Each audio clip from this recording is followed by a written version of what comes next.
सभी दोस्तों को मेरा नमस्ते। मैं कंचन दोस्तों, मैं एक छोटा सा गीत सुनाने जा रही हूँ जो शादी का माहौल इस समय चल रहा है, उसी के ऊपर है।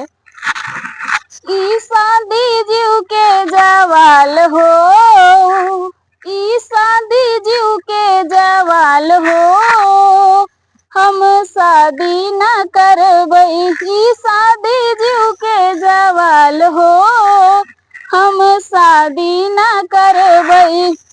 शादी जे करबई त मम्मी जैसे मम्मी नहीं मिली है। शादी जे करबई त मम्मी जैसे मम्मी नहीं मिली है। वो तो हुकुम पे हुकुम फरमई है हो, हम शादी न करबई। ई शादी जीव के जवाल हो, हम शादी न करबई। शादी जे करबई त भौजी जैसे जेठान नहीं मिली है। शादी जे करबई त भौजी जैसे जेठान नहीं मिली है। वो तो ऑर्डर पे ऑर्डर फरमई है हो, हम शादी न करबई। ई शादी जीव के जवाल हो, हम शादी न करबई।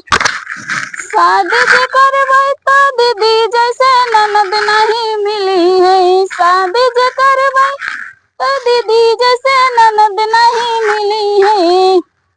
वो तो बिस्तर पे खाना मंगवाई है हो, हम शादी न करबई। ई शादी जीव के जवाल हो, हम शादी न करबई।